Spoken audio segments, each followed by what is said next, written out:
Capitán América, el primer Vengador, ¿ha envejecido bien o tenemos otra peli tan floja como Thor o Iron Man 2? Hoy toca hablar camino a Doomsday de la película del soldado virgen perdido en el tiempo. Pongámonos el lente más crítico y hablemos del primer Vengador.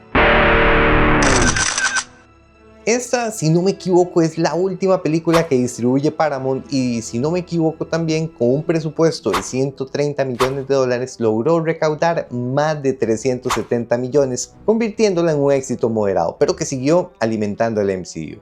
Y bueno, vamos de una, pero antes de empezar no te olvides de suscribirte a este canal para más videos camino a Doomsday, donde todas las semanas vamos a seguir analizando una película del MCU. En orden completamente. Y todo esto me va a seguir ayudando para poder realizar algún día mi película. Y bueno, vamos de una. Y adivinen, esta película también empieza con la misma fórmula de Thor y Iron Man. Nos pone en el presente y de una, en menos de 5 minutos, hace un flashback para contarnos cómo el héroe llegó a esa situación engorrosa. Igual que en Thor, igual que en Iron Man. Solo que aquí, a diferencia de esas dos películas, el flashback no dura 20 minutos, sino que aquí será toda la película. Y de hecho, desde los primeros minutos ya vamos conociendo al villano que interpreta de forma fría Hugo Weaving, el cual inmediatamente empezando la película encuentra el Tesseracto y eso de una vez lo pone en una situación de poder. Y así inmediatamente después de esa fría introducción del villano, pasamos a conocer a Steve Rogers, que de una nos lo presentan como un tipo humilde, como una buena persona y que además tiene una muy buena amistad con Bucky. Porque sí, algo que hace muy bien es que desde el segundo uno esa amistad se siente honesta, se siente verdadera y se siente que hay preocupación de parte del uno por el otro. Si le compras que hay una cercanía en esa amistad. De hecho, hasta tienen un 2 para 2. Pero es que lo bueno es que al inicio no solo se desarrolla esa amistad, sino las intenciones y sentimientos de Steve hacia el mundo. Desde los primeros minutos demuestra por qué es digno de Mjolnir. De hecho, esa escena con el doctor donde es reclutado, ahí nos permite ver cómo el mundo percibe a Steve Rogers, porque de una vez el doctor lo ve y el personaje le transmite bondad. Y todo esto en realidad se desarrolla muy rápido, porque ya de una vez empieza a entrenar con el ejército, y aquí es donde aparece el buen Tommy Lee Jones, que es un personaje que tenía dudas sobre la apariencia y la forma en cómo se veía Steve Rogers, pero el momento en donde lanza una granada y Steve es el único que se lanza para proteger a los demás es muy bueno y le desarrolla muy bien el personaje sin decir ninguna palabra. De hecho, es un tipo de sacrificio que solo haría Thor o Tony Stark al final de sus películas, ya cuando aprendieron todas las lecciones. Ahora, algo que odié es que el entrenamiento para ser el super soldado es muy rápido. Básicamente en 6 minutos ya corrió, hizo unas lagartijas y listo. De verdad, sí, no parece como que haya entrenado mucho, pero igual entiendo que debe ser porque hacer todas esas escenas con el Rogers delgado debió ser caro y difícil. Y seamos honestos, el resultado es muy bueno aún 15 años después, entonces probablemente fueron escenas muy caras. Entonces tenían que evitar lo máximo posible. Ahora, hay una escena antes del gran día con el doctor que nos permite entender el nivel de personaje tan bueno como es visto Rogers a los ojos también de este. Y ese momento es definitivo para el personaje porque ahí es donde le dice la frase "quédate como un buen hombre", que creo que es la que marca a Steve Rogers. Pero la escena que creo que envejeció muy bien fue la de la máquina, el imaginario, el set, la utilería, todo cómo se desarrolla es muy bueno. No me acordaba de muchas cosas, pero me gusta mucho que la tecnología se asemeje como a una época análoga, pero moderna de cierta forma. Además, me parece genial que Howard Stark esté involucrado en esta película y en este experimento, ya que eso vuelve automáticamente al apellido Stark en algo importante en el MCU, y a Tony en alguien automáticamente importante para S.H.I.E.L.D. En fin, la escena me parece que es muy buena y no sé si la han vuelto a ver, pero vale la pena volverla a ver. Además, cuando sale la máquina con los esteroides, el tipo se veía como un superhéroe completo, porque si algo entendía estas primeras películas es que el superhéroe tenía que salir sin camisa sí o sí. Y ojo, porque todo esto pasa para los 35 minutos de película, por lo que rápido ya tenemos al Capitán América en pantalla. Bueno, tal vez no el Capitán, sino a Steve Rogers ya con el suero. Por cierto, en el escape donde se roban el suero hay un montón de acción y de la buena. Explosiones, le disparan a una señora, Peggy revienta a un tipo con un headshot, usan de rehén a un niño y hasta un tipo se desvía a nombre de Hydra. Y poco después, el Red Skull se revela hasta enemigo de Hitler y que solo lo utilizó para sus planes. Esos sí eran tramas, no como lo de ahora. Pero bueno, poco después tenemos las escenas donde usan al Capitán América para vender bonos de guerra y financiar así las armas y balas para seguir peleando en la Segunda Guerra Mundial. Muy bueno, porque seamos honestos, eso hubiese pasado. Ahora, ese montaje musical clásico está buenísimo y no lo recordaba, pero vale la pena que lo vuelvan a ver. Y por cierto, demasiadas chicas súper guapas le hacían ojos al Capitán América como para que me digan que se mantuvo vivo. Eso es un guionazo para mí.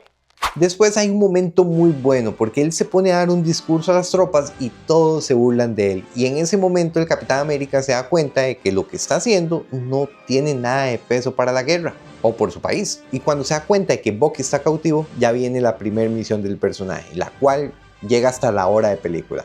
Y con la escena del rescate de los soldados, la verdad es que no tengo queja. Toda la escena es buena porque es tangible. Sentías que estaban los tanques ahí, que la tecnología es antigua, pero con ese giro de que se veía un poco moderna. Además, las explosiones se sienten bastante reales, no hay tanto CGI. Entonces, la escena me parece en general muy buena. Ahora, que de todos los 200 soldados que tenían ahí prisioneros estuvieran experimentando con Bucky en ese momento, me parece muy estirado. Aunque también compensa con la revelación de Red Skull cuando se quita ya la máscara y la destrucción de la base con ese escape que tiene junto con el Dr. Zorla, que es bastante super comic booky. Pero la escena siguiente, cuando Rogers regresa como un héroe, es magistral. Y después tenemos una escena en el bar compartiendo con Bucky, con los otros soldados, donde nos demuestra que a pesar de tener el suero, el personaje sigue siendo igual de bueno. Pero sí, de una vez después de esa escena del bar tenemos un montaje de acción donde por primera vez vemos al Capitán América con su traje y su escudo. Todo hasta la hora con 19 minutos. Y les voy a decir algo, no me gustó mucho porque no hubo ninguna escena que nos enseñara cómo aprendió a usar el escudo para que volviera a él y funcionara así de perfecto. Simplemente desde la primera toma llega, tira el escudo y se devuelve hacia él perfectamente. Esto la verdad es que sí me pareció bastante malo, porque el escudo es icónico y debieron habernos presentado una forma en donde nos enseñara cómo él empezó a adaptarse a ese escudo. No sé, tal vez si Stark se lo hubiese dado para la primera misión en donde rescata a los demás soldados y ahí fallara, aprendiera, tuviera que recogerlo y viéramos cómo él logra adaptarse al escudo y ahí empezar a ver todas las ventajas y todo lo que trae el escudo, bueno, eso hubiese sido muchísimo mejor, no simplemente en la primera toma tirarlo y listo. Esto sí me parece un guionazo fuerte. Ese montaje, como él lo vemos liderando las tropas y destruyendo las bases de Hydra, se encarga ya de meternos con acción, easter eggs y mover un poquito más el ritmo de la película. Pero lo importante viene un poco después con la escena del tren donde capturan al Dr. Zorla y desaparece Bucky. Esta escena es importante porque marca al personaje de Steve Rogers al creer que su amigo está muerto. Pero gracias a la captura del Dr. Zorla descubren el plan de Red Skull, el cual es básicamente el clímax de la película y tienen que ir a detenerlo. Y aquí voy a hacer pausa porque les voy a decir que la película hasta el momento me ha parecido demasiado entretenida y siento que ha envejecido bastante mejor incluso que Thor. Pero la evolución de Steve Rogers a Capitán América me parece muy mal. No tenemos un entrenamiento verdadero que nos diga que sabe de alguna forma algún tipo de combate. No tenemos un entrenamiento con el icónico escudo. Solo es un tipo que es muy bueno y aguanta palizas en todos los callejones de Brooklyn. Ah, bueno, y también el bullying verbal de Tommy Lee Jones, que tiene un personaje, la verdad, bastante bueno. Por obvias razones no volvimos a ver, pero es una lástima, ya que era un muy buen personaje. Pero sí, hasta el momento del clímax, la película es buena, ha envejecido mejor de lo que esperaba, pero sí está muy hueca en la evolución del personaje de Rogers a héroe. Aunque sí más entretenida que Thor, eso sin duda. Pero bueno, pasemos al clímax donde tenemos una acción bien lograda y aunque la pelea con Red Skull no tiene nada extraordinario, sí nos dejó una interrogante bastante grande para el MCU. ¿Qué pasó con el Red Skull? Porque por mucho tiempo no supimos qué había pasado con este personaje. Y es que la forma en cómo fue transportado era igual en cómo se transportaban los personajes con el Bifrost.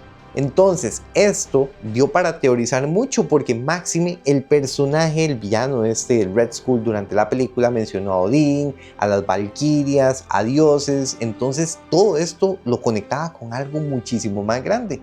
Y ya sabemos que no fue tan así, fue medio desperdicio, pero pudimos haber tenido, no sé, una película de Thor con el Capitán América contra Red Skull y un personaje de Thor, no sé, algo así se me hubiera imaginado.